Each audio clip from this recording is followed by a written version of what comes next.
আমি এক টক শোতে আফগানিস্তানের উদাহরণ দিয়েছিলাম। হেডলাইনে কি আসছে? আমরা ক্ষমতা গেলে আফগান বানাবো। আমি বন্ধুদেরকে প্রশ্ন করতে চাই, আফগান বানাবো কিভাবে? আফগানকে আমাদের দেশে নিয়ে আসবো না আমাদের দেশকে আফগান নিয়ে যাব? আফগান বানাবো কিভাবে বলেন? কিভাবে বানাবো? দেখেন, আমাদের আসলে চরিত্র স্বচ্ছতা আসে নেই। ওই জায়গায় আমি শুধু আফগানের উদাহরণ দেই নেই, আমি আফগানিস্তান, ইরান, আমেরিকা, রাশিয়া বিভিন্ন দেশে উদাহরণ দিয়েছি। আফগানের উদাহরণ কেন দিয়েছিলাম?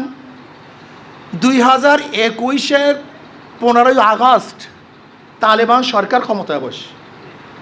একটা যুদ্ধ বিধ্বস্ত এলাকা, অর্থনীতি বলতে কিচ্ছু ছিল না।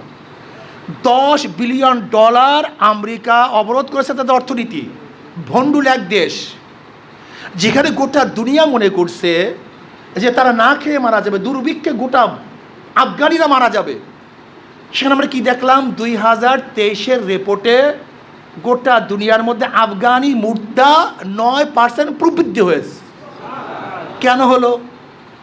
আমি উদাহরণ দিতে চাইছিলাম, যেখানে একটা ভণ্ডুল দেশে যেই অর্থনীতি অ্যাপ্লাই করার কারণে 9% তাদের প্রবৃদ্ধি বেড়েছে, আমরাও যদি বাংলাদেশের মধ্যে সেই অর্থনীতি অ্যাপ্লাই করতে পারি তাহলে আমাদের ভাঙ্গা অর্থনীতি ডেভেলপ হবে।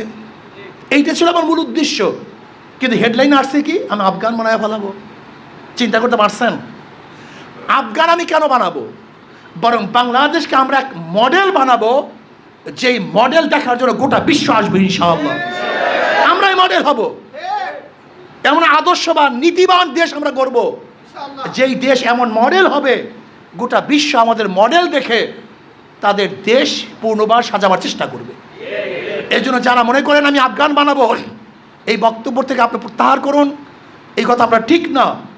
আমি আফগানের অর্থনীতিকে আমাদের সামনে পেশ করতে চেয়েছিলাম।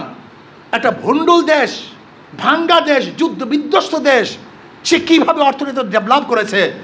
আমরাও যদি সেই আদর্শগুলি, অর্থনৈতিক আদর্শগুলি গ্রহণ করি, তাহলে আমাদের গরিব দেশ আর গরিব থাকবে না।